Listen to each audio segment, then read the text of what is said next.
कंटेनरायझेशनसाठी. Okay, तर Docker tool आपण जो सुरू करतोय तो कंटेनरायझेशनसाठी यूज होते. अजून काय, अजून कोणाला काय माहिती आहे? बोला, जे पण तुम्हाला माहिती आहे त्याबद्दल आपण सांगू शकता.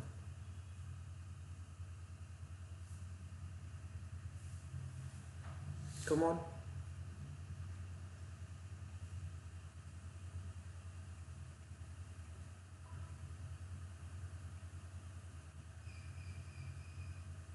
डिपेंडन्सीज एनिवन? आपण एक इमेज क्रिएट करतो. राईट. ओके, तर सिम्पली तुम्हाला व्हर्च्युअलायझेशनचा कन्सेप्ट माहिती आहे? व्हर्च्युअलायझेशनचा कन्सेप्ट माहिती आहे का? येस. व्हॉट इज व्हर्च्युअलायझेशन सांगा बरं. व्हॉट इज व्हर्च्युअलायझेशन सांगा.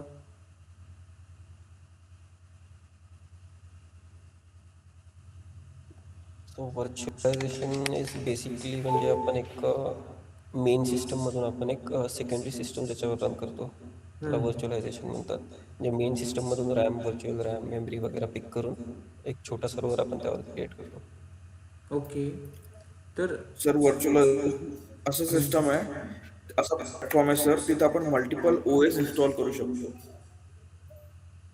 ओके, तर येस, त्याच गोष्टी आता लेट्स कन्सिडर करा. तुम्ही व्हर्च्युअलायझेशन केलं आहे, तुमच्या लॅपटॉपवर केलं आहे आणि लिनक्स मशीन्स वगैरे क्रिएट करून त्याबद्दल आपण प्रॅक्टिस पण केलेली आहे, करेक्ट. देन त्यानंतर आपण त्यामध्ये काही इश्यू फेस करायचो. तर इश्यू फेस करायचो कोणते कोणते? हार्डवेअर रिलेटेड इश्यूज कन्सिडर करा की हार्डवेअर जेवढं लिमिटेड आहे त्याच, तर लिमिटेडच मशीन्स आपण क्रिएट करू शकतो. देन याचं रिझोल्युशन आपण आलो कुठे?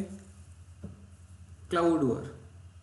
क्लाउडमध्ये काय आलं की क्लाउडमध्ये आपल्याला हार्डवेअरचा टेन्शन घ्यायची गरज नाही. हार्डवेअर सगळं कोण मॅनेज करणार? AWS किंवा जो पण क्लाउड प्रोव्हाइड करतोय तो. पूर्ण हार्डवेअर आणि नेटवर्किंगचा कन्सेप्ट आपला कोण हँडल करतो? Cloud provider. तिथे आपला इश्यू रिझॉल्व्ह झाला आहे. आपण वाटेल तेवढ्या मशीन्स क्रिएट करू शकतो. स्टोरेज आपल्याला घेता येईल AWS कडून. तर तो एक इश्यू तिथे रिझॉल्व्ह झाला. बट इथे अजून एक इश्यू आहे की कॉस्टिंग. कॉस्टिंग कोणता? की मल्टिपल इन्स्टन्सेस आपण जेव्हा क्रिएट करणार त्यांना मल्टिपल रिसोर्सेस लागणार, मल्टिपल टाइम्स आपले रिसोर्सेस लागणार आणि त्या रिसोर्सेसमध्ये काय होईल? आपली कॉस्टिंग वाढत जाणार. ओके, कॉस्टिंग वाढत जाणार. देन काय त्यामध्ये कॉस्ट ऑप्टिमायझेशन तर आहेच नाही व्यवस्थित आणि अननेसेसरी आपले इन्स्टन्सेस वाढत आहेत किंवा मग ते कमी व्हायला पण भरपूर टाइम लागेल. तो ऑक्युपायझेशन जास्त आहे. पण अशा काही ॲप्लिकेशन्स असेल तुमच्याकडे अशा काही ॲप्लिकेशन्स असेल की खूप छोटे छोटे ॲप्लिकेशन्स आहेत बट त्यांना इन्स्टन्सची गरज नाही आहे. त्या छोट्या एन्व्हायरमेंटमध्ये पण इझिली एक्झिक्यूट होऊ शकतात, राईट. तर त्या सिनारिओमध्ये काय करायचं? तर आपल्या ॲप्लिकेशन्स आपल्याला कंटेनरायझेशन्सकडे मूव्ह करावं लागतं. म्हणजे एक प्रॉपर इन्स्टन्स नाही यूज करता, त्या एका इन्स्टन्समध्येच आपण मल्टिपल व्हर्च्युअल मशीन्स क्रिएट करून त्यामध्ये आपल्या ॲप्लिकेशन्स, छोट्या छोट्या ज्या ॲप्लिकेशन्स आहे त्या होस्ट करणे. तर एक प्रकारे जो आपण एक एन्व्हायरमेंट यूज करतो तो करतो यूज मायक्रो सर्व्हिसवाला एन्व्हायरमेंट. ओके, तर इन्स्टन्सच्या आतमध्येच अगेन व्हर्च्युअल मशीन्स क्रिएट करणे, that is nothing but a dockerization. Okay, and then yes, सर्वात आधी तर आपण डॉकर आहे काय ते बघून घेऊ. Docker is nothing but Docker is a company name. Okay, Docker काय आहे? कंपनी आहे. कुठली अमेरिकन बेस्ड टेक्नॉलॉजी जे काही आहे ते इट्स अ कंपनी. आणि हा डॉकर काय आहे? तर डॉकर एक टूल आहे, डॉकर इंजिन म्हणून, जे या कंपनीने बनवलेला आहे. डॉकर कंपनीने तो कशासाठी बनवलेला आहे? तर कंटेनरायझेशनसाठी बनवलेला आहे. The Docker engine is an open source containerization technology that acts as a core runtime for building, running, managing application in lightweight portable containers. And what is mean by containers? Okay, तर हा word असेल तुमच्याकडे आला containers. What is mean by containers? तर containers जर तुम्हाला बघायचं असेल तर हा एक छोटासा व्हर्च्युअल मशीन असेल. काय असेल? छोटासा व्हर्च्युअल मशीन. आलं लक्षात? छोटासा व्हर्च्युअल मशीन असेल आणि येस कंटेनर रन टाइम कुठे दिलेलं आहे काही नाही कंटेनर म्हणून. ओके, सो सिम्पली आपण सेपरेटली चेक करू व्हॉट इज कंटेनर.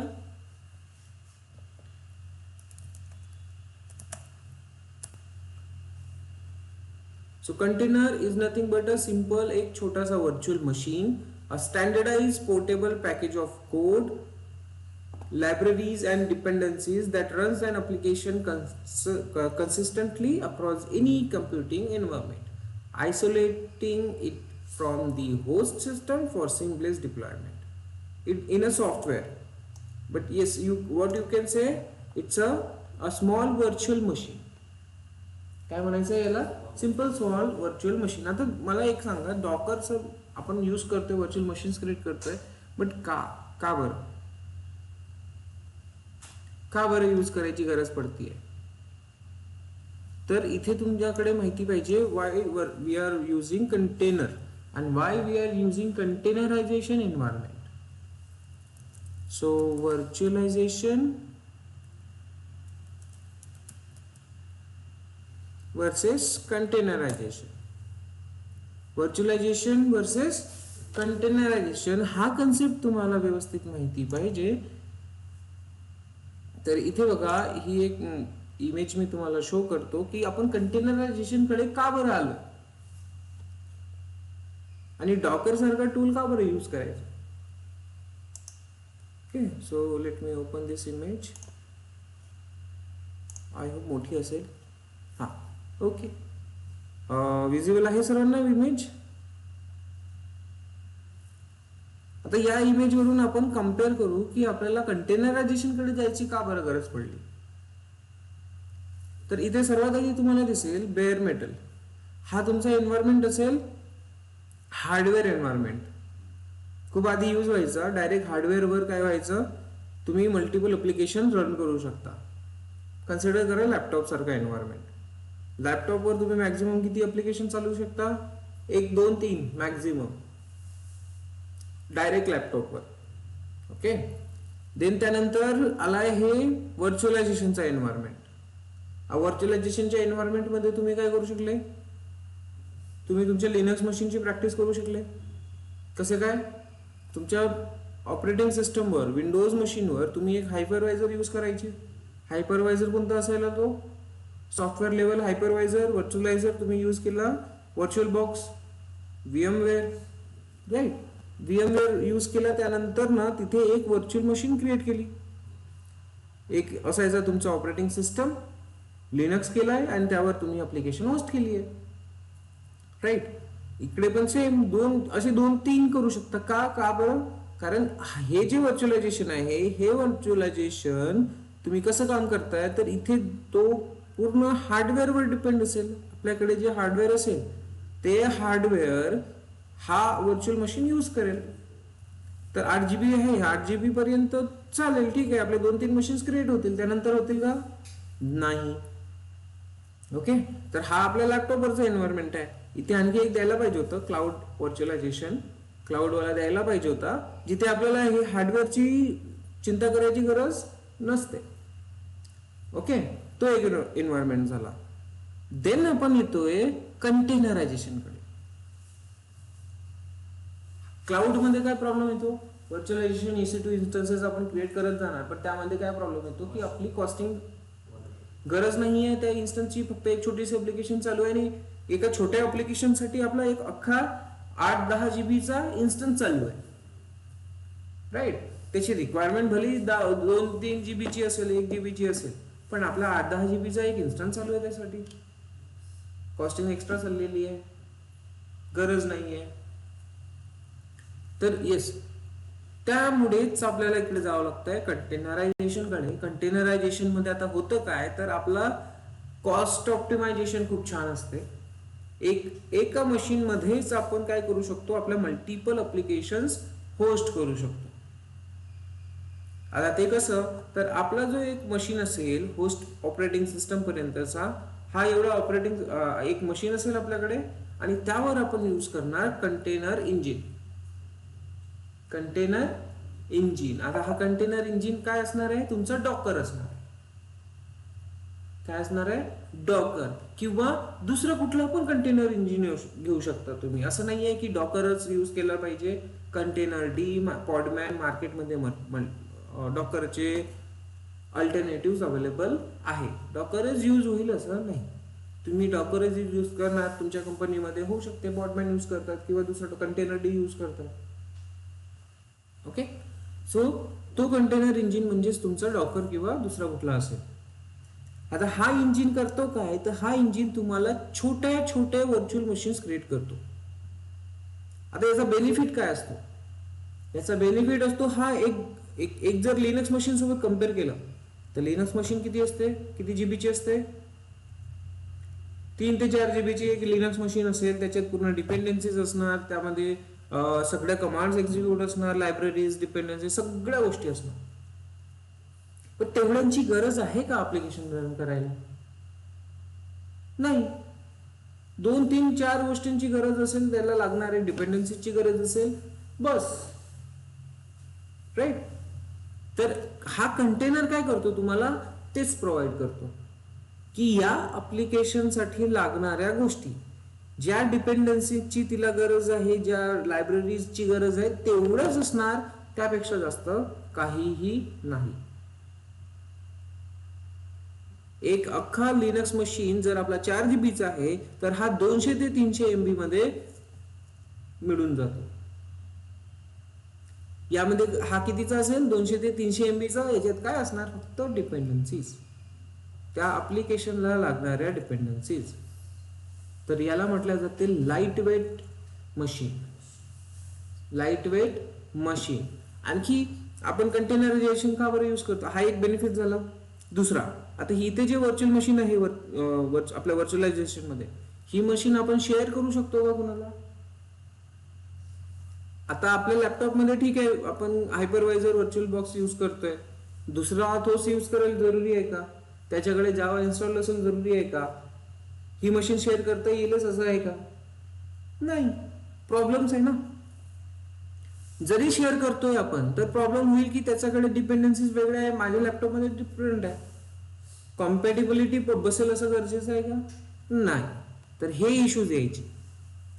ओके, तर इकडे कसं ते रिझॉल्युशन झालं कंटेनरायझेशन मध्ये.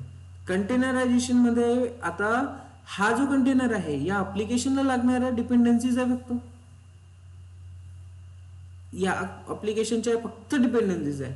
तर दुसऱ्याच्या लॅपटॉप मध्ये कुठली डिपेंडन्सीज असली नसली काही फरक पडेल का, नाही. कारण हा जो एक मशीन आपण शेअर करणार, याला लागणाऱ्या सगळ्या गोष्टी इथेच अवेलेबल आहे. कुणाला काही एक्स्ट्रा कॉन्फिगरेशन करायची गरज पडेल का, नाही. तर easy to share, light weight, easy to share झाले बेनिफिट्स. तर ह्या ज्या काही बेनिफिट्स आहेत. आता one more thing, hardware related बोललो आपण इकडे व्हर्च्युअलायझेशन मध्ये, की हा काय करतोय, आपला आपल्या मशीनचा हार्डवेअर यूज करतोय. बट इकडे काय होईल, इकडे हार्डवेअर तेवढ्याच काळासाठी यूज केलं जाईल जेवढ्या काळासाठी त्याची गरज आहे, जेव्हा ते ऍप्लिकेशन रन होती. जर 15 सेकंड जर ऍप्लिकेशन रन होतीये तर 15 सेकंड साठीच फक्त यूज करेल हार्डवेअर, त्यापेक्षा जास्त नाही. बट इकडे जर कम्पेअर केलं तर ही मशीन कंटिन्युअसली कॅप्चर करून ठेवते तेवढा हार्डवेअर. 2 GB जर दिलं तर 2 GB ते कंटिन्युअसली कॅप्चर करून ठेवेल, करेक्ट. बट तसं इकडे कंटेनर करतो का, नाही. कंटेनर काय करतो, ऍप्लिकेशन रन होतीये ना त्या टायमाला यूज करेल, बाकी सोडून देईल, मग पण फ्री करेल. आलं लक्षात, ओके. सो हा कंटेनर त्या पद्धतीने काम करेल. आता हे जे व्हर्च्युअल मशीन आहे हे पूर्ण हार्डवेअर बेसिसवर आहे. आता हे आपली जो कंटेनर आहे आपला, हा कंटेनर यूज होतो ऑपरेटिंग सिस्टमच्या डिपेंडन्सीजवर. हा वर्क कशावर करतो, आपला जो इथे ऑपरेटिंग सिस्टम असेल लिनक्स मशीन, त्या लिनक्स मशीनला यूज करेल. 90% डिपेंडन्सीज त्याच्या इथून तो आपल्या रिझॉल्व्ह करेल. कळलं. त्यामुळेच इथे तेवढ्या काही डिपेंडन्सीज राहत नाही. तर याला म्हटलं जाते OS लेवल व्हर्च्युअलायझेशन. काय म्हटलं जाते, OS लेव्हल व्हर्च्युअलायझेशन, जो की ऑपरेटिंग सिस्टमच्या डिपेंडन्सीजला यूज करतो, आणि इकडे जेव्हा ते आपला व्हर्च्युअल मशीन हार्डवेअरला यूज करताय, हार्डवेअर ऑक्युपाईड करून ठेवतोय, तर याला म्हटलं जाते हार्डवेअर लेवल व्हर्च्युअलायझेशन. कळलं? तर हे बेनिफिट्स आहे आपले कंटेनरायझेशनचे. त्यामुळेच आपण यूज करतोय काय, एक कंटेनरायझेशन एन्व्हायरमेंट. कळलं? कोणतं एन्व्हायरमेंट यूज करतोय आपण? हा, कंटेनरायझेशन ऑन व्हर्च्युअलायझेशन. म्हणजेच एक होस्ट मशीन असेल त्याच्यावर हायपरवायझर यूज होतो, तुम्ही याच्यावर पण एक गेस्ट मशीन त्याच्यावर पण कंटेनर इंजिन क्रिएट करू शकता, आणि एक सेपरेट मशीन्स कंटेनर्स क्रिएट करता येईल. आलं लक्षात? तुमच्या लॅपटॉपमध्ये जर तुम्ही व्हर्च्युअलायझर यूज करताय, व्हर्च्युअल बॉक्स, एक लिनक्स मशीन क्रिएट करताय, त्या लिनक्स मशीन मध्ये कंटेनर इंजिन लावता येईल, डाउनलोड करता येईल, आणि त्यामध्ये कंटेनर्स क्रिएट करता येईल. समजलं? तर हा जो एन्व्हायरमेंट दिलाय हा आपल्या लॅपटॉपवाला एन्व्हायरमेंट दिलाय, की मल्टिपल गोष्टी कशा करणार तुम्ही. हार्डवेअर आपला लॅपटॉप, त्याच्यावर व्हर्च्युअल बॉक्सवर एक लिनक्स मशीन मध्ये कंटेनर इंजिन, डॉकर किंवा कुबरनेटिस, डॉकर वगैरे कुठला दुसरा, आणि त्यामध्ये मग तुमचे कंटेनर्स क्रिएट करणार. समजलं? तर हे इमेज अशी दिली आहे, त्यामुळे दिलेली आहे. समजलंय का इथपर्यंत? का बरं आपण कंटेनरायझेशन पर्यंत आलोय ते समजलंय guys? Yes sir. Okay. So basic हा टर्म तुम्हाला समजायला पाहिजे की आपण कंटेनरायझेशन का बरं यूज करतो. आणि आय होप तुम्हाला कळलंय. देन त्यानंतर थोडी इन्फॉर्मेशन आपण बघितली आहे की डॉकर ऍक्च्युली काय आहे. डॉकर ही कंपनी आहे, डॉकरने एक टूल बनवलेला आहे डॉकर कंपनीने, तो म्हणजेच डॉकर इंजिन, जो की आपल्याला कंटेनर्स क्रिएट करून देणार. ओके. कंटेनरायझेशन टेक्नॉलॉजी मल्टिपल गोष्टीसाठी यूज होती. ओके. तर यामध्ये सर्वात मेन कन्सेप्ट आहे डॉकर डीमन. ओके. कन्सेप्ट नाही आहे हा, तो ऍक्च्युली बॅकग्राऊंड मध्ये रन होतो, एक process as a demon service. कशासाठी? तर आपले कंटेनर रन करण्यासाठी. आणि इथे जे काही आपले कंटेनर आपण क्रिएट करणार ते ॲज अ प्रोसेस काम करणार. कसे काम करणार? ॲज अ प्रोसेस काम करतं. म्हणजेच काय होईल इथे? प्रोसेस मॅनेजमेंट माहिती आहे? कमांड कोणती यूज होते? PS. तर इथे पण PS. आपला कमांड यूज होणार डॉकर PS. इथे पण आपली एक कमांड यूज होणार Docker PS to check all the running containers. Containers कसे काम करणार आहेत? त्याचं प्रोसेस काम करणार आहेत बॅकग्राऊंड मध्ये. ओके. तर डॉकर डीमन हे काम करतो. Docker demon long running background server process that manages Docker object such as images, container, जे काही आहे डॉकरचं ते सगळं कोण मॅनेज करेल? Docker demon. हा बॅकग्राऊंड मध्ये रन होत राहील. अंडरस्टूड? ओके. आणि जे आपण वर्क करणार आहोत युजिंग डॉकर CLI करणार आहोत. ओके. डॉकर CLI, तर इथे आपल्याला डॉकर CLI मोड आपल्याला ऑटोमॅटिक तो इन्स्टॉल होईल जेव्हा आपण डॉकरचं इन्स्टॉलेशन करणार. याचे फीचर्स इथे दिलेले आहे. Container runtime, yes container D ला यूज होतो, जो आपल्याला एक कंटेनर क्रिएट करून देईल. देन त्यानंतर आयसोलेशन आणि प्रोबॅबिलिटी मी तुम्हाला सांगितलं. डॉकर हा काय करतो? आता आपला एन्व्हायरमेंट जो आपल्याला इथे क्रिएट करून दिला यांनी, हा एन्व्हायरमेंट, ही जी व्हर्च्युअल मशीन आहे हे एक प्रकारे सिक्युरिटी थोडीशी यामध्ये कॉम्प्रोमाइज होऊ शकते.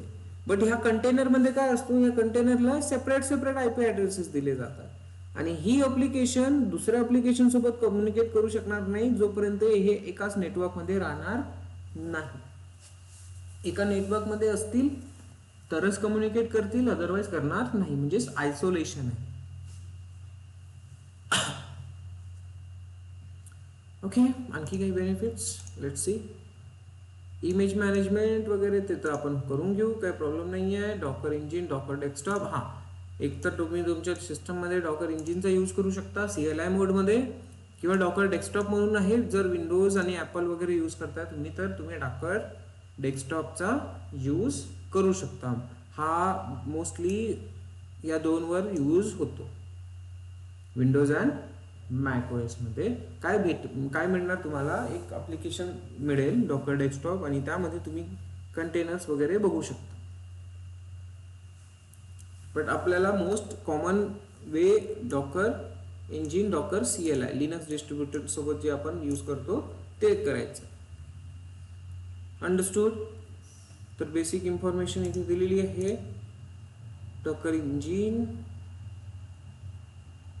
आणि इन्स्टॉलेशन कसं करायचं ते पण आपल्याला बघावं लागेल उबंतूवर.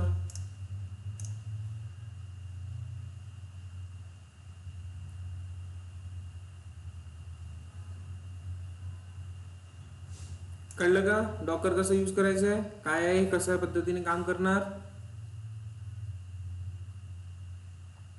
A server with a long running daemon process docker D. API calling असेल, ओके, ते API कॉलिंग सध्या आपल्याला काम करायचं नाही आहे. डॉकर काय म्हणतात, program can use to talk to and instruct the Docker daemon. ते इंटरनली काम होईल APIs वगैरे. कमांड लाईन इंटरफेस आपण यूज करणार डॉकर, आणि इन्स्टॉलेशन गाईड इथे दिलेला आहे कसं काम करणार, इन्स्टॉल कसं करणार. तर इन्स्टॉलवर क्लिक केल्यानंतर तुम्हाला तुमचं इन्स्टॉलेशन पेज दिसेल.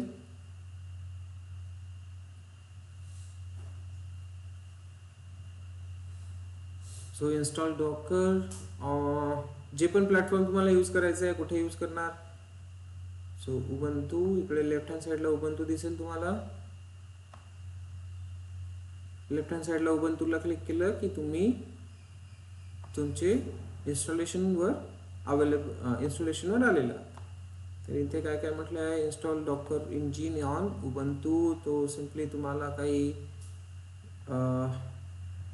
इन्स्टॉलेशन स्टेप्स फॉलो करायचे आहे. इकडे दिसतंय इन्स्टॉल. तर आता हे इन्स्टॉलेशन वगैरे करण्यासाठी मी तुम्हाला डायरेक्टली सांगतोय, एक टूल प्रॅक्टिससाठी इथून जो काही आपण टूल यूज करणार, डॉकर आणि डॉकर कुबरनेटिज वगैरे, तर त्यासाठी ऑनलाईन पण टूल मिळतो तुम्हाला, किलर कोडा म्हणून. याचा यूज करू शकता तुम्ही, किलर कोडा. ठीक आहे. इवन तुम्हाला उबंतूची प्रॅक्टिस करायची असेल लिनक्स मशीनची, तर तुम्ही इथून लिनक्स मशीन घेऊ शकता. एका तासासाठी मिळती, फ्री ऑफ कॉस्ट मिळतं. फक्त अकाउंट लॉग इन करावं लागतं.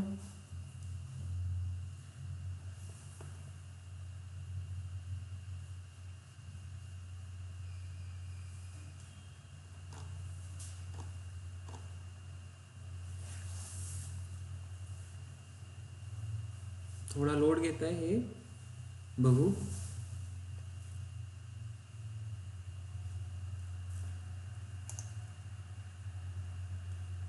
हां, लॉग इन करताना गिटहब, गिटलॅब, गुगल, ईमेल, भरपूर सारे ऑप्शन्स आहे. सर जर तुमचं गिटहब यूजमध्ये असेल, इथे लॉग इन असेल, तर you can directly log in using GitHub. I don't think GitHub log in आहे का इथे.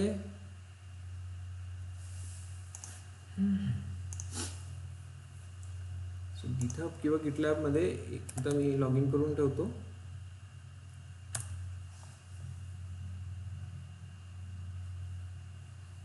ओके, ओपन झाला आहे. तर इथे मी गिटहब सिलेक्ट करता लॉग इन करू शकतो. ठीक आहे. किलर कोडावर आलोय. हा तुमचा एक प्लॅटफॉर्म आहे ज्यामध्ये तुम्ही प्रॅक्टिस करू शकता, ऑनलाईन प्लॅटफॉर्म. अजून K8s प्लस म्हणून आहे, K8s प्ले असं काहीतरी आहे नाव. तुम्हाला ते चेक करावं लागेल नेम्स. तर इथे तुम्ही बघू शकता मल्टिपल थिंग्स अवेलेबल आहे. त्यांचा तुम्हाला प्रॅक्टिस किंवा एक्झाम रिलेटेड प्रिपरेशन करता येईल. एक्झाम रिलेटेड प्रिपरेशन पण इथून करता येईल. तर डॉकर सोबत डॉकर तर दिसतंय तुम्हाला इथे, पोर्टमॅन पण दिसेल. तर इथे एक ऑप्शन आहे प्लेबुक म्हणून, दिसतंय इथे प्लेबुक, प्लेग्राऊंड प्लेग्राऊंड मध्ये तुम्हाला काही इमेजेस असतात. उबंतू दिसतीये 2404 कुबरनेटिज. तर आता आपण कुबरनेटिज जेव्हा सुरू करू तेव्हा इथे प्रॅक्टिस करून बघू शकतो. But you can go with the Kubernetes Ubuntu.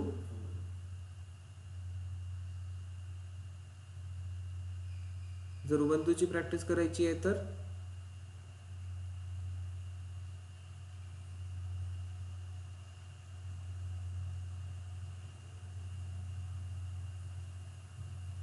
Okay.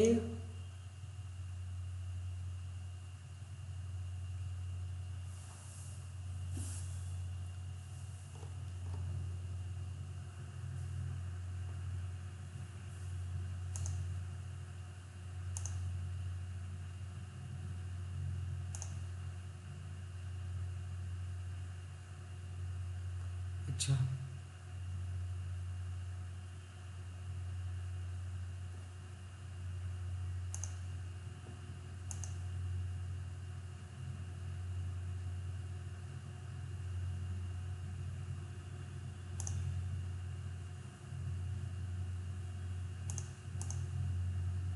Image clear पण देत नाही आहे आणि व्हेरीफाय कर म्हणते. Okay. So here your Ubuntu machine ते एका तासासाठी दिली जाते. 60 मिनिट्स इकडे बघू शकता लेफ्ट हँड राईट हँड साईडमध्ये 60 मिनिटसाठी आहे. 60 मिनिटपर्यंत यूज करा आणि त्यानंतर हे वॉशआउट होईल. अगेन मग सुरू करायचं सेशन एंड होतो 60 सेकंड नंतर, 60 मिनिट नंतर. जे काही तुम्ही काम केलेलं असणार आहे ते मग रिफ्रेश होतं आणि न्यू रिफ्रेश केलं तुम्ही की नवीन अजून मशीन सुरू होईल. बट जे काही तुम्ही डाटा वगैरे ठेवला असेल इथे तो उडून जातो. तर तेवढं लक्षात घ्यायचं. But yes you can do practice for 1 hour continue. Font size वगैरे वाढवता येईल इथे. हां, आता डॉकर सिम्पली इन्स्टॉल करून बघायचं आहे तर डॉकरच्या even you can go with the Amazon machine. इथे तुम्हाला एक काय करावं लागेल, इन्स्टन्स क्रिएट करावं लागेल आणि इन्स्टन्सवर डॉकर इन्स्टॉल करावं लागेल. कन्सिडर करा इन्स्टन्स मी इथे क्रिएट केलंय. So this is nothing but your instance किलर कोडावर. AWS यूज केलं का आता? नाही. तर AWS यूज न करता मी काय करतोय, किलर कोडाचा यूज करतोय. तर इथे आपण आता डॉकर इन्स्टॉलेशन करून बघू. ही उबंतू मशीन आहे. सो उबंतूसाठी काय करावं लागेल तुम्हाला, उबंतूच्या टर्म्स यूज करावं लागेल. तर इथे चेक करा जे इन्स्टॉलेशन करताना तुम्हाला काय काय गोष्टी इन्स्टॉल होणार आहेत ते चेक करावं लागेल. Docker installation method. तर इन्स्टॉल करताना सिम्पली डॉकर रेपॉझिटरी आपल्याला सेट करायची आहे. डॉकर रेपॉझिटरी सेट केल्यानंतर ही एक कमांड आहे इथे, ही एक कमांड एक्झिक्यूट करायची. अंडरस्टूड? सो सिम्पली करून घेऊ. एकतर तुम्ही पूर्ण कंटेंट 1 by 1 कॉपी करा, नाहीतर माझी एक बेस्ट प्रॅक्टिस असते, मी काय करतो याला कॉपी करतो, इकडे येतो आणि इकडे आल्यानंतर इकडे एक कमांड आपल्याला एक्झिक्यूट करावी लागेल. sudo apt-get update. सेम चालणार, जसं उबंतू चालवता तुम्ही तसं चालवायचं आहे, बाकी काही करायचं नाही. ओके. याच्याकडे पॅकेजेस ऑलरेडी अवेलेबल आहे. काय नवीन इन्स्टॉलेशन करावं लागेल. येस. 1 तास झाला तर 1 तासानंतर ते सगळं वॉशआउट होऊन जाईल. परत इन्स्टॉलेशन करून प्रॅक्टिस करावी लागेल. ठीक आहे. AWS वर एक इन्स्टन्स आहे, इन्स्टन्स क्रिएट करायचं. त्याच्यात जर मी हे फक्त तुम्हाला सांगतोय की प्रॅक्टिसचं ऑप्शन आहे, प्रॅक्टिसचं ऑप्शन आहे हे सांगतोय. ठीक आहे. तुम्ही मशीन क्रिएट करा AWS मध्ये, डॉकर एक नाव द्या आणि त्याच्यामध्ये तुम्ही इन्स्टॉलेशन करा. It's a different fact. But हे मी तुम्हाला याच्यासाठी सांगतोय की आपल्याला जर इन्स्टन्स AWS अकाउंट अवेलेबल नाही आहे, प्रॅक्टिस करायची आहे, माझा AWS तुमचे असतात ना बहाणे, माझं AWS अकाउंट सर चालत नाही आहे, माहिती नाही प्रॉब्लेम काय झाला पण तो बंद पडला, सस्पेंड झाला, त्यासाठी ऑप्शन दिलेला आहे किलर कोडा. Okay. So paste.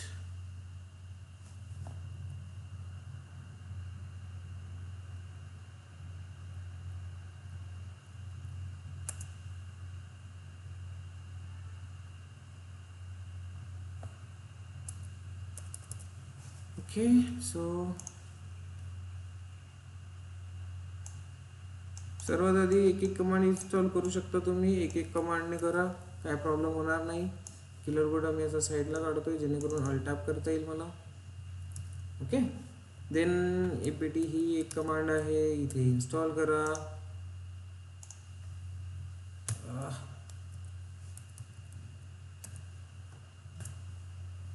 CA certification ते झालं. देन त्यानंतर तुम्हाला ही एक इथे कमांड एक्झिक्यूट करायची आहे.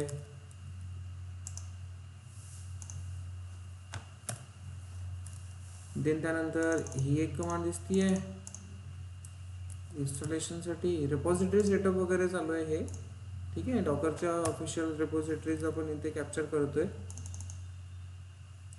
आणि डॉक्युमेंटेशनचाच यूज करायचा, इकडे तिकडे कुठे जायचं नाही. इथे अपडेटेड कंटेंट व्यवस्थित असतो.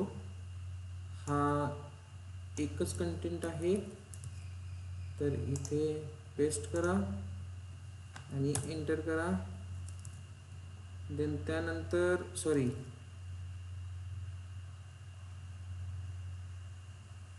ओके, sudo t कमांडच होता ना, ठीक आहे, गुड.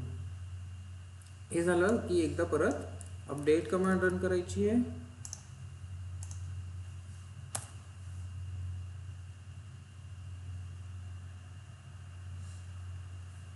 ओके. देन त्यानंतर आपल्याला इन्स्टॉल करायची कमांड यूज करावी लागेल. ती कोणती? sudo apt. आता इथे बघा काय काय गोष्टी इन्स्टॉल होणार आहे. तर सर्वात आधी डॉकर सीई इन्स्टॉल काय होणार आहे? Docker CE. आता याच्यामध्ये डॉकर इन्स्टॉलेशनचे दोन वेज आहेत, कम्युनिटीज आहेत. एक एंटरप्राइज लेवल आहे, एक कम्युनिटी एडिशन आणि एक एंटरप्राइज एडिशन. दोन एडिशन्स असतात.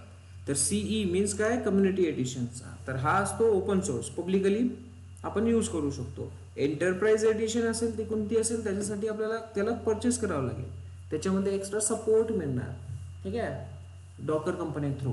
डॉकरमध्ये जर काही इश्यूज झाले, तुम्ही नंतर ना काही इश्यू फेस केले, तर त्यांना एक्स्ट्रा सपोर्ट मिळेल, ट्रबल शूटिंग मिळेल. बट हा जर आहे कम्युनिटी एडिशन, तर हा community edition means what? Open source, free of cost. Then त्यानंतर कम्युनिटी एडिशन CLI. तर डॉकर CLI आपल्याकडे असेल, त्या डॉकर CLI थ्रू आपण काय करणार? डॉकरच्या पूर्ण कमांड्स एक्झिक्यूट करणार, कंटेनर मॅनेज करणार. कंटेनर D, तर हा असतो डिपेंडन्सीज साठी. कशासाठी? डिपेंडन्सीज साठी. जर तुम्ही डॉकर इन्स्टॉल नाही करत आहे, सिंपल कंटेनर D करतं, तरी पण तुमचं काम होऊ शकतं. कुठे कुठे डॉकर यूज नाही होत, कंटेनर D डायरेक्ट यूज होतो. तर हा कशासाठी यूज आहे? डिपेंडन्सीज आणि लायब्ररीसाठी. देन त्यानंतर इथे तुम्हाला दिसेल डॉकर बिल्ड प्लगइन. ओके. तर डॉकर बिल्ड प्लगइन्स, आता तुम्हाला माहिती आहे AMI कशी क्रिएट करायचो आपण AWS इन्स्टन्सच्या. AMI क्रिएट करत होतो ना, तर इथे सुद्धा आपण काय करू शकतो? आपली इमेज बनवू शकतो. कळलं? आपण आपली इमेज बनवू शकतो. तर ते बनवण्यासाठी लागणारा पॅकेज म्हणजेच काय? बिल्ड. Docker compose. तर डॉकर कंपोज म्हणजेच मल्टिपल थिंग्स आपण ॲट अ टाइम करणार, मल्टिपल कंटेनर क्रिएट करणार युजिंग डॉकर कंपोज. तर एवढे सारे टर्म्स आहेत ज्या इन्स्टॉल होत आहेत. Clear? So copy this command, come to the machine, enter this.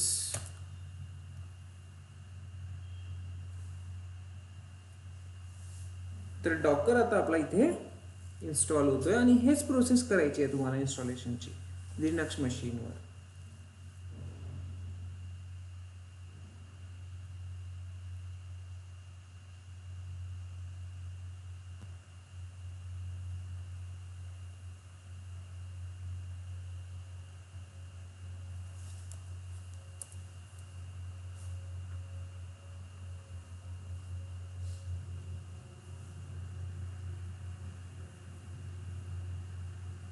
Okay, so Docker CLI mode use करणार आपण डॉकर -हायफन वर्जन चेक करा, तुम्हाला डॉकर वर्जन दिसेल 29.1.4. क्लिअर आहे. हां, इथे दोन अजून कमांड दिलेले आहे डॉकर स्टार्ट करण्यासाठी, because it's works as a daemon service use होती याची, तर ते पण तुम्ही यूज करू शकता.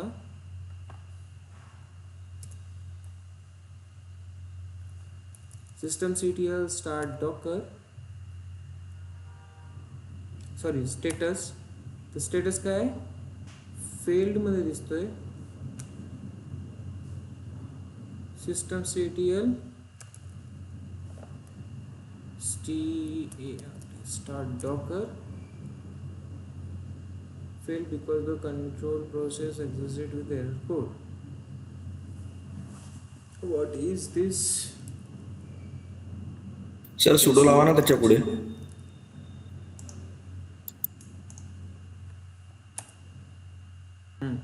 काय चुकलं होतं. आता झालं एक्झिक्यूट. ओके, झालं असेल काहीतरी प्रॉब्लेम इश्यू. स्टेटस चेक नाव आवर ॲक्टिवेटेड डॉकर आपला काय ॲक्टिव्ह मोडमध्ये आहे. कुठला इश्यू होता I don't know. Same command run केलेली तर त्याने एरर दिलेला बघा, सुडो systemctl start docker. पहिल्यांदा इश्यू दिला, दुसऱ्यांदा बग झालं. ओके, सो आता ॲक्टिव्ह मोडमध्ये आहे. काय काम करताय इथे, तर डॉकर डीमन इकडे काम करताय. क्लिअर आहे. इनिशियलायझेशन कंप्लीट API सगळ्या गोष्टी व्यवस्थित चालू. अंडरस्टूड. इथे कुठला काही इश्यू झाला का, काही प्रॉब्लेम आला का, नाही. तर या पद्धतीने तुमचं इन्स्टॉलेशन होणार. देन त्यानंतर you can go and work with Docker as you want. कळलं. इन्स्टॉलेशन झालं आहे. एक साधा सिंपल. आता यामध्ये व्हर्च्युअल मशीन क्रिएट करा. आता ही लिनक्स मशीन आहे आपली. या मशीनमध्ये जर एखादी Linux machine virtual machine create करायची असेल तर सिंपल कमांड यूज करतो आपण डॉकर रन. काय करतो, डॉकर रन. त्याआधी तुम्हाला सांगतो, कुठलीही व्हर्च्युअल मशीन क्रिएट करायची असेल, AWS कन्सिडर करू आपण. AWSच्या EC2 सोबत याला थोडं कम्पेअर करत चालायचं. ओके, तर EC2 जेव्हा मशीन तुम्ही क्रिएट करता तेव्हा तुम्हाला काय करावं लागतं, आठवण करा बरं. एक मशीन क्रिएट करण्यासाठी तुम्हाला काय करावं लागेल, AMI चा यूज करावं लागेल. AMI काय असते, ॲमेझॉन मशीन इमेज. कोण बनवून ठेवलेले असतात, भरपूर लोक असतात ज्यांनी बनवून ठेवलेले आहेत, ते आपण यूज करणार. त्याचा यूज करून आपण आपली काय करेल, एक व्हर्च्युअल मशीन क्रिएट करणार. तर इथे सुद्धा आपल्याला सेम काम करायचं. इथे सुद्धा काय करायचं आहे, सेम काम करायचं आहे. तर इथे AMI हा वर्ड नाही आहे, इथे डॉकर इमेज वर्ड आहे. काय, डॉकर इमेज, डॉकर इमेजेस. सध्या काय दिसतंय का इथे, नाही आहे. ओके, तर डॉकर इमेज आता इथे तर नाही आहे, मग आणायची कुठून, तर डॉकर इमेज आणायची आपल्या डॉकर हब वरून.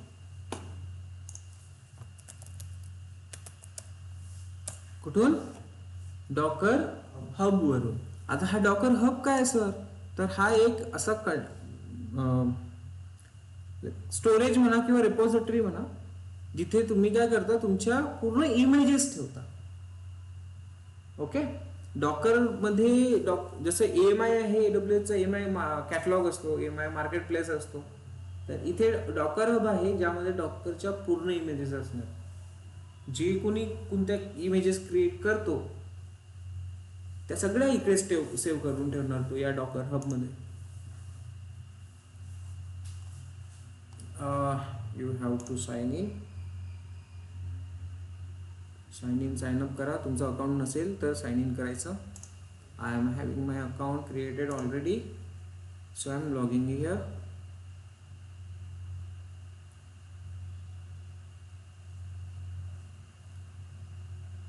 AWS मध्ये मार्केट प्लेस असतो. इथे तुमच्याकडे डॉकर हब आहे आणि इथे तुम्हाला जे पण इन्स्टॉलेशन करायचं असेल, जसं तुम्हाला HTTP इन्स्टॉल करायचं आहे किंवा Apache 2 करायचं आहे, Apache 2 पाहिजे तुम्हाला Ubuntu साठी, तुम्ही फक्त सर्च करा, तुम्हाला मिळेल. Ubuntu Apache 2 दिसतंय. हे एवढ्या सगळ्या गोष्टी आहेत आणि त्याच्यामध्ये पण भरपूर सारे वेगवेगळे कॉन्फिगरेशन्स. कळलं? आता हे कोणीतरी बोलवलंय श्रवंत काय कोणतरी नाव आहे ज्यांनी बनवलेलं आहे, जॅकल जेमिस कोणतरी बनवलेलं आहे अपाचे 2 ची. हे सगळे लोकांनी बनवून ठेवलेल्या इमेजेस इकडे असतात. कळलं? ऑफिशियल इमेज इथे दिसतीये पहिली.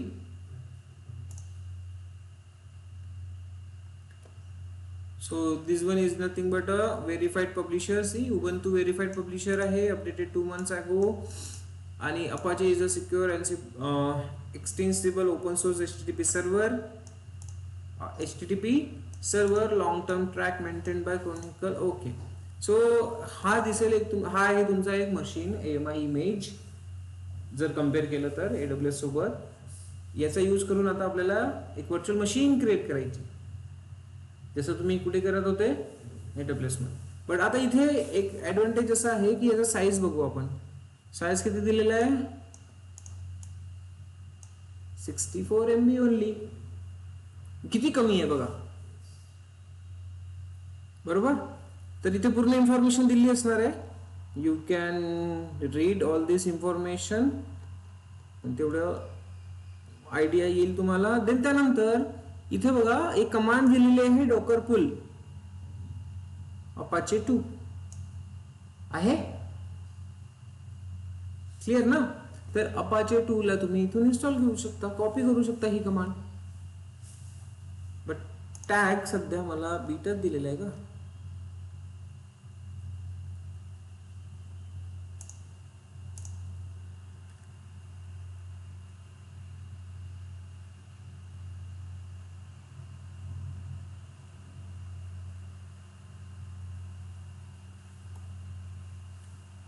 Beta beta beta beta. Okay. हा इथे समजलं? ठीक आहे. तर आता याला करायचं कसं काम, इन्स्टॉल कसं करायचं? तर कमांड यूज करायची डॉकर पुल. डॉकर पुल कोणती कमांड? डॉकर पुल. पुल कमांडने काय होईल, तिथून डॉकर हब वरून जे पण आपल्याला घ्यायचं आहे ते इथं नाव लिहून घ्यायचं. अपाचे 2. अपाचे 2 पाहिजे तुम्हाला तर अपाचे 2 लिहा. तिथून पाहिजे ना, डॉकर हब वरून येणार ही इमेज. आणि कोलन देणार, कोलन मधून इथे लेटेस्ट, म्हणजेच काय होईल, लेटेस्ट टॅग. कळलं? डॉकर पुल अपाचे 2 लेटेस्ट टॅग राहणार त्याचा, जो पण अपडेटेड असेल तिकडे टॅग तो इकडे येणार. काय होत आहे? Response from daemon pull access denied for Apache 2 repository does not exist. अच्छा ओके. फक्त अपाचे 2 गेले तर युजिंग डिफॉल्ट टॅग लेटेस्ट. तुम्ही लेटेस्टच दिलं होता. जर अपाचे 2 मध्ये काही इश्यू असेल तिकडून होत नाहीये तर ठीक आहे, सोडून देऊ, आपण दुसरं काही बघू. ओके. सो डॉकर पुल nginx. सी अपाचे 2 मध्ये इश्यू आला तो लिव्ह इट. nginx आपलं व्यवस्थित होत आहे बघा. तर nginx ची इमेज आता इथे अवेलेबल झाली आहे. डॉकर इमेज दिसतीये. nginx इक्वल्स टू लेटेस्ट आणि त्याचा साईज किती दिसतोय, फक्त 161. आता ही इमेज आपल्याकडे अवेलेबल आहे, म्हणजेच AMI मध्ये AMI आपल्याकडे अवेलेबल आहे. आता आपण काय करतो, इन्स्टन्स क्रिएट करतो. तर इथे आपल्याला व्हर्च्युअल कंटेनर क्रिएट करायचं आहे या मशीनचा यूज करून, छोटी virtual machine. So create Docker run. ह्या मशीनचा हा जो इमेज आहे या इमेजचं नाव द्यायचं Docker run image nginx.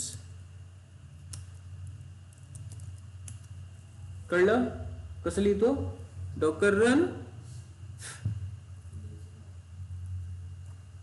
Hyphen hyphen image image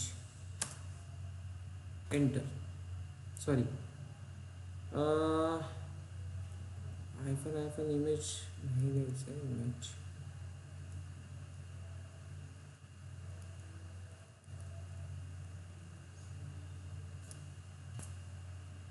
yes, hyphen hyphen image नाही लिहायचं आहे, डायरेक्ट इमेज द्यायची आहे.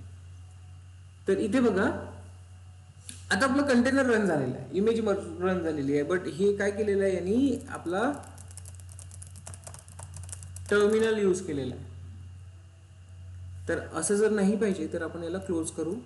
क्लोज केलाय, काय केलं यांनी, एक्झिट दिसतंय. असं जर नाही पाहिजे तर आपल्याला simply Docker run hyphen D use करावं लागेल. हायफन डी, हा इवन डी केल्यानंतर काय होईल, हा यूज कर डिटॅच मोड मध्ये आपल्या कंटेनरला बॅकग्राऊंड मध्ये पाठवणार, ऍज अ प्रोसेस रन करणार. Hyphen D. So enter. See, आता आपल्याला काय भेटलंय, फक्त एक आयडी मिळालेला आहे, दिसला. देन त्यानंतर डॉकर ps कमांड यूज करायची, कशासाठी, चेक करायसाठी की कंटेनर रनिंग मध्ये आहे की नाही. So here you can C container ID कोणत्या इमेज थ्रू केलाय क्रिएट आपण, nginx.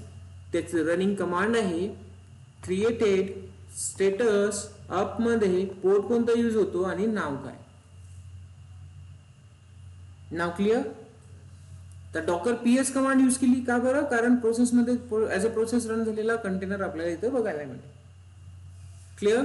आता याची फुल इन्फॉर्मेशन अजून घ्यायची असेल तर हायफन ओ वाईड इथे चालते का, नाही इथे नाही आहे, ही कुबरनेटिस मधली आहे बहुतेक. ओके, इन्फॉर्मेशन समजली, डॉकर ps कमांड. आता इथे हे तर आता रनिंग वाला दाखवत आहे, बट काही कंटेनर असे बंद पण पडलेले असणार ना. याच्या आधी आपण याला क्रिएट केलं तर एक कंट्रोल सी करून टर्मिनेट पण केलं ना. तर एक कंटेनर आपला बॅकग्राऊंड मध्ये पण असेल जो की बंद पडलेला आहे. तर बंद पडलेले कंटेनर किंवा रनिंग कंडिशन सगळेच बघायचे असेल तर हायफन ए यूज करायचं.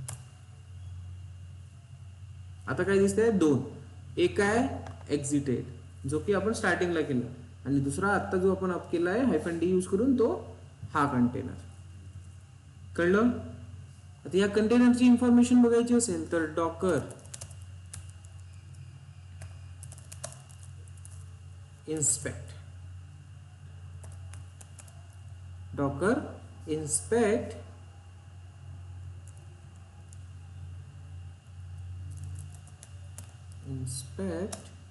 कंटेनर आयडी जो रनिंग मध्ये आहे तो कंटेनर आयडी इथे पेस्ट करायचा. तर याची पूर्ण इन्फॉर्मेशन तुम्हाला मिळेल की हा कंटेनर कोणता आहे, कोणत्या काय काय इन्फॉर्मेशन आहे, याचा host name, image ID, network सगळं मिळेल. आलं. आणि इथे त्याचा आयपी ॲड्रेस मिळेल तुम्हाला हा. आणि याला जर तुम्ही कर्ल करून बघितलं इथल्या इथेच 172.17.0.2 तर तुमचं nginx वर्क होईल. कंटेनर. तर आता ह्या छोट्याशा कंटेनर मध्ये तुमचं nginx रन होत आहे, राईट. छोट्याशा कंटेनर मध्ये काय होत आहे, तुमचा nginx रन होत आहे. तर असे मल्टिपल कंटेनर्स तुम्ही इथे क्रिएट करू शकता. आता nginx ला लागणारा डिपेंडन्सीज असणार फक्त तिथे, त्यापेक्षा जास्त काही नाही. आणि तुम्ही बघू शकता या इमेजचा साईज किती आहे, डॉकर इमेज, या इमेजचा साईज किती आहे, फक्त 161 MB, राईट. लाईट वेट आहे आणि फक्त डिपेंडन्सीज त्यामध्ये असणार, त्यामुळे ती लाईट वेट आहे. कळलं इथपर्यंत. एक इमेज डॉकर काय, डॉकर कसा यूज करायचा आहे, व्हर्च्युअलायझेशन नंतर डॉकरायझेशनवर आपण का बरं आलोय, त्याचे बेनिफिट्स आपण बघितले. त्यानंतर इन्स्टॉलेशन डॉकरचं आणि एक कंटेनर कसा क्रिएट करायचा ते. तर इथे आता समोर आपण भरपूर बघणार आहोत. डॉकरचे भरपूर साऱ्या कमांड्स आहेत. तर इथपर्यंत काय इश्यू आहे का ते सांगा. येस गाईज, सध्या आपण इथेच थांबू, उद्याला आणखी डिटेलमध्ये बघू.